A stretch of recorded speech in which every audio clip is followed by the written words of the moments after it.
This man struggled all his life to be present, to be open, to really engage in his life and live a life. Marshall talked a lot about authenticity, and I think, to me, that's the heart of it. And this man could not find his authenticity. He struggled all the time. He had some head problems. So he went to the doctor. They did all these tests, and the doctor said, "I'm sorry to have to tell you this, but you have a brain tumor, and you only have a year to live." And this fellow took that to heart. It's like, oh, fuck. Only a year to live. And so he started to think, what's important? I've been trying so hard to find my real self. That's what I want. And he started living his life that way. He wasn't in too much pain at that point. He was okay. So he said, okay, I only got a year to live. I'm going to do it.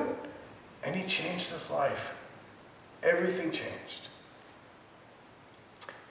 Turned out, the doctor was wrong.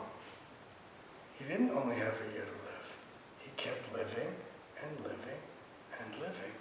And his life was completely changed. Then the doctor died.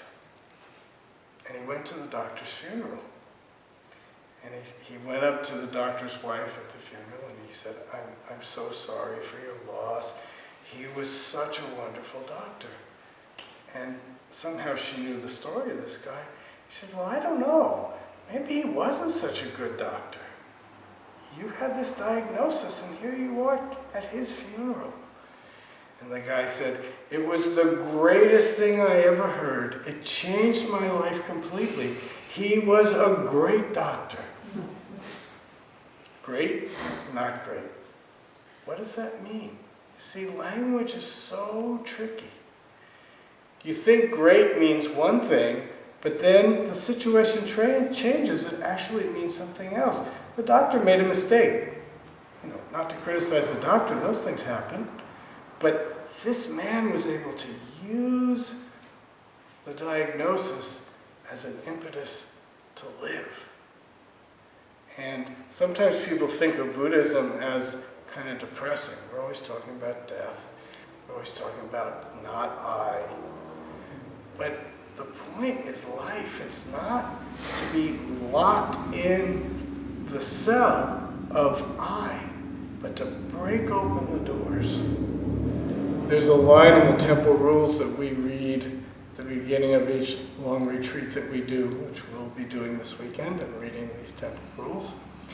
And it says, if you can break the walls of yourself, you're already infinite in time and space.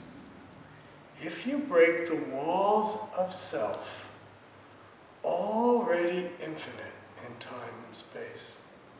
The beauty of what the Buddha taught was we already have it. All we have to do is unlock it.